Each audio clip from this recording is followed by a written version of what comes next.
करके क्या करती है, भूल जाती है, जैसे शरीर है ही नहीं।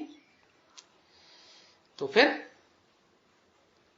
कैसे रहती है? इनको शरीर नहीं है, चलो स्थूल शरीर नहीं है, फिर सूक्ष्म शरीर। अरे सूक्ष्म मनन चिंतन मंथन में रहेंगे या नहीं रहेंगे? सूक्ष्म मनन चिंतन मंथन में तो रहेंगे ना। हाँ, अगर कहें कि शंकर सूक्ष्म मनन चिंतन मंथन में भी नहीं रहता है, नहीं रहता, सूक्ष्म मनन चिंतन मंथन में नहीं रहता। सूक्ष्म ते सूक्ष्म है ज्योति बिंदु आत्मा, और ज्योति बिंदु आत्मा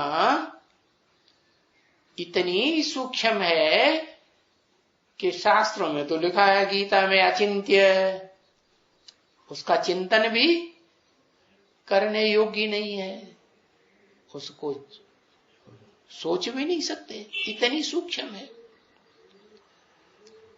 तो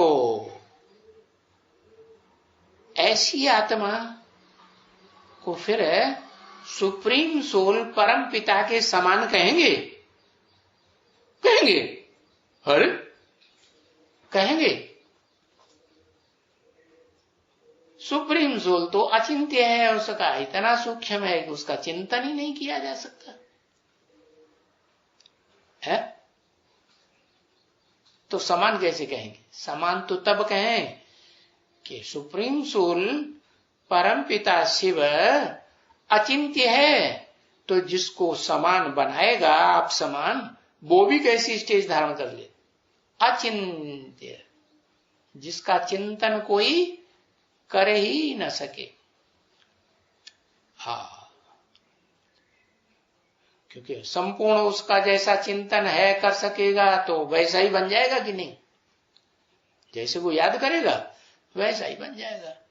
तो ऐसी तो कोई आत्मा है ही नहीं सृष्टि रूपी रंगमंच पर जो शिव समान बनती हो। बनती है?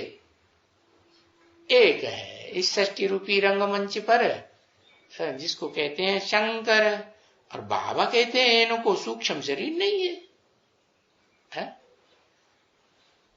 तो सही बात है या झूठी बात है? तीनों को सूक्ष्म शरीर नहीं है।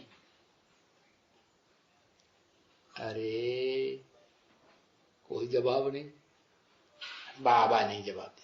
ये कौन कहता है कि शरीर नहीं है? हाँ, आत्मा कहती है कि इनको जैसे मुझ आत्मा को शरीर है, वह जैसे सूक्ष्म वतनवासियों को शरीर है, ऐसे जिसकी इतनी बड़ी महिमा है उनको शरीर नहीं है। बाकी को शरीर है या नहीं? बाकी तो शरीर, उनको शरीर नहीं है। उनको क्यों कह दिया? उनको माने बहुवचन या एक वचन? तो उनको में कौन कौन आ गए हैं? हाँ, शिव सुप्रीम सोल तो है ही है, लेकिन आप समान जिसको बनाता है 100%, तो वो भी शामिल हो गया कि नहीं? वो भी कम से कम 1 सेकंड के लिए ऐसी स्टेज जरूर बना लेता है कि उस स्टेज को कोई चिंतन कर ही नहीं सकता।